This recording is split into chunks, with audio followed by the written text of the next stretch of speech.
નમસ્કાર વિદ્યાર્થી મિત્રો, હું છું શૈલેષ દર્શાણીયા.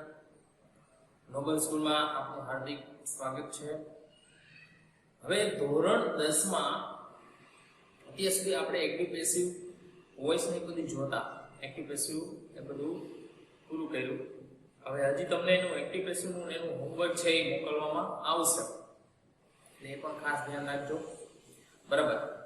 હવે ધોરણ 10 માં આપણે પહેલો અને ચોથો યુનિટ છે એ કમ્પ્લીટ થયેલો છે. પહેલો યુનિટ એટલે આપણે અગેન્સ્ટ ધ ઓડ્સ, અને ચોથો યુનિટ છે એ છે આપણે વન્ડરફુલ ક્રિએશન. બરાબર. આ બે યુનિટ છે એ આપણે પૂરા કર્યા છે. હવે ત્રીજો યુનિટ છે તમારે an interview with Arun Krishnamurthy. બરાબર. An interview with Arun Krishnamurti. એટલે કે એનું ગુજરાતી થાય અરુણ કૃષ્ણમૂર્તિ સાથેનું ઇન્ટરવ્યુ.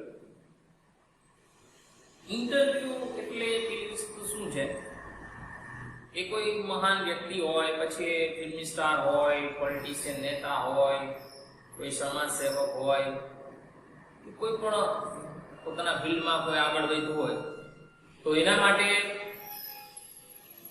ઇન્ટરવ્યુ હોય છે. આપણે ન્યૂઝ ચેનલ જોતા જ હોય છે, એની સાથે ઇન્ટરવ્યુ એટલે કે એને અમુક છે પ્રશ્નો છે પૂછવામાં આવે છે. બરાબર. એ પ્રશ્નોમાં એ પોતે છે પોતાના પર્સનલ અમુક કઈ રીતે પહોંચ્યા એ બધી બાબતો અંગે પણ છે એને પૂછવામાં આવેલ હોય છે. તો આપણે આ ત્રીજો યુનિટ છે એ ઇન્ટરવ્યુ વિથ અરુણ કૃષ્ણમૂર્તિ.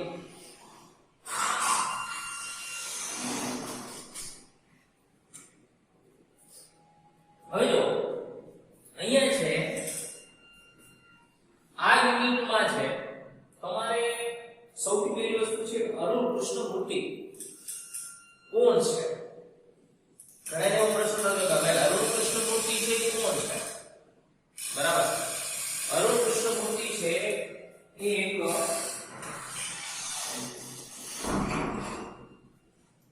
અરુણ કૃષ્ણમૂર્તિ છે અરુણ કૃષ્ણમૂર્તિ છે એ એક નથી કોઈ મોટા પોલિટિશિયન, નથી કોઈ સુપરસ્ટાર. બરાબર. એ એક માત્ર એવા વ્યક્તિ છે કે જેને સમાજ સેવા કરી છે. હવે જો સમાજ સેવા ઘણી રીતે કરી શકાય. કોઈ સમાજમાં ગરીબ માણસ હોય તો એને ખવડાવીને કરી શકાય. જરૂરિયાતમંદ વ્યક્તિ હોય તો એને પૈસા આપીને છે એ આપણે હેલ્પ કરી શકીએ છીએ. એ બધી સમાજ સેવા જ છે. બાળકોને ગરીબના બાળકો હોય તો એને ભણાવીને પણ છે આપણે સમાજ સેવા કરી શકીએ છીએ. પણ એમાં હજુ એક છે કે આપણે જો સ્વચ્છતા રાખીએ ને, સ્વચ્છતા અથવા સ્વચ્છતા રાખવામાં જો આપણે કોઈ ભાગ ભજવીએ ને તો પણ એ પણ એક સમાજ સેવા છે. અને એનાથી મોટી સમાજ સેવા એક પણ નથી. બરાબર. આજે તમે જોજો, આપણે તો આપણા ઘર સુધીનું વિચારીએ કે ભાઈ ઘરમાં કચરો હોય એટલે આપણે તરત સાફ કરી નાખતા હોય છે. શેરીમાં કચરો હોય તો આપણે શેરીમાં હાલવું હોય એટલે આપણે સાફ કરી નાખતા હોય. શા માટે? કારણ કે આપણે આજુબાજુ ઘરમાં હોય. પણ જે નદીઓમાં, તળાવમાં, કોઈ જાહેર સ્થળોએ જે કચરો ફેંકવામાં આવે છે, એ કચરો જો કોઈએ સાફ કર્યો હોય તો એ છે અરુણ કૃષ્ણમૂર્તિ. અને બહુ નાની ઉંમરે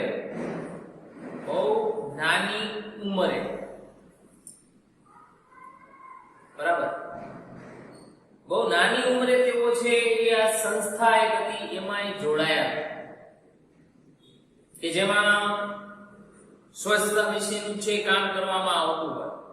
અરુણ કૃષ્ણમૂર્તિ છે એની એજ 34-35 વર્ષની જ છે. એટલી બધી એજ નથી. બરાબર.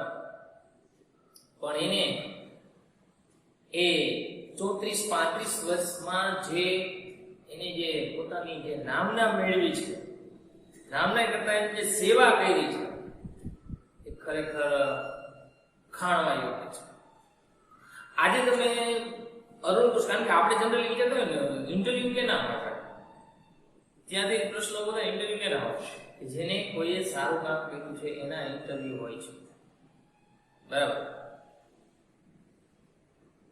કોઈ રસ્તામાં જતો વ્યક્તિ ઉભાડીને એનું ઇન્ટરવ્યુ નથી લેવામાં આવતું. બરાબર. અને આપણે એને કે હ્યુમન બીંગ, માણસ તરીકે આપણે કચરો સાફ કરીએ તો ઠીક છે, સાફ કરવાની બહુ અલગ વાત છે, પણ કચરો વધારીએ છીએ, જ્યાં ત્યાં ફેંકી દઈએ છીએ કચરો. એ ફરકાતી હોય તો એ પણ ડસ્ટબિનમાં નથી નાખતા. ડસ્ટબિન આપે છે બરાબર, સરકાર એવી વ્યવસ્થા કરે ડસ્ટબિનમાં તમે કચરો નાખો, પણ આપણે નથી નાખતા.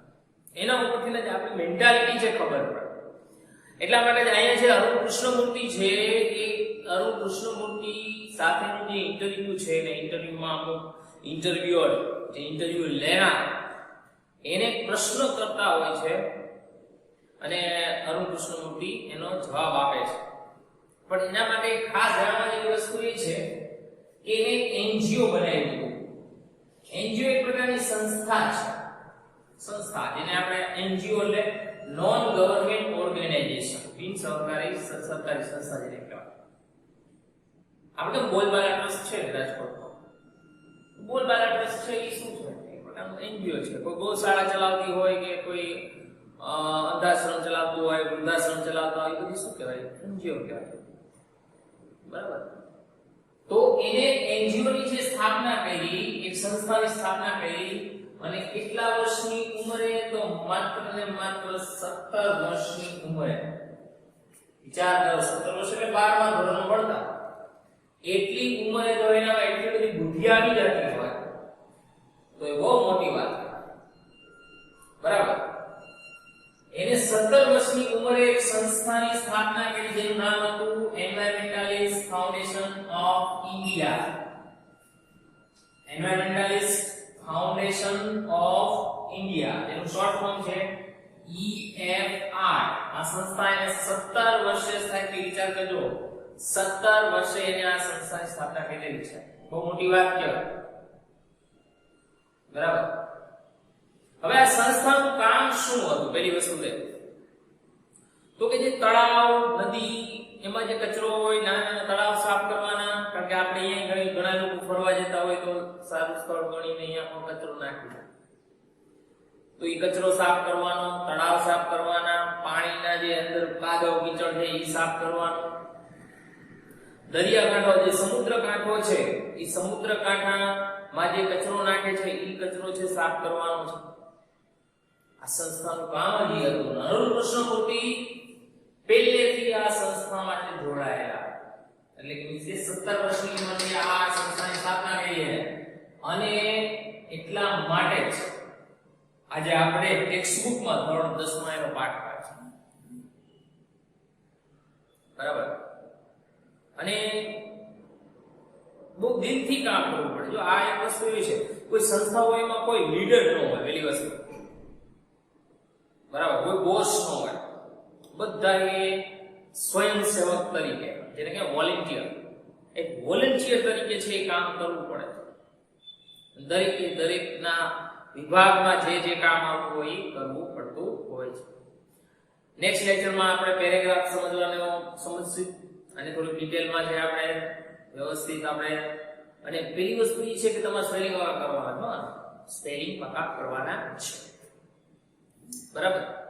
સ્પેલિંગ હું આપીશ, મોકલીશ તમને. બરાબર. WhatsApp દ્વારા સ્પેલિંગ છે વ્યવસ્થિત પાકા કરી નાખવાના બધાએ. પછી આપણે સ્પેલિંગ પાકા હોય તો જ આવડશે. બરાબર.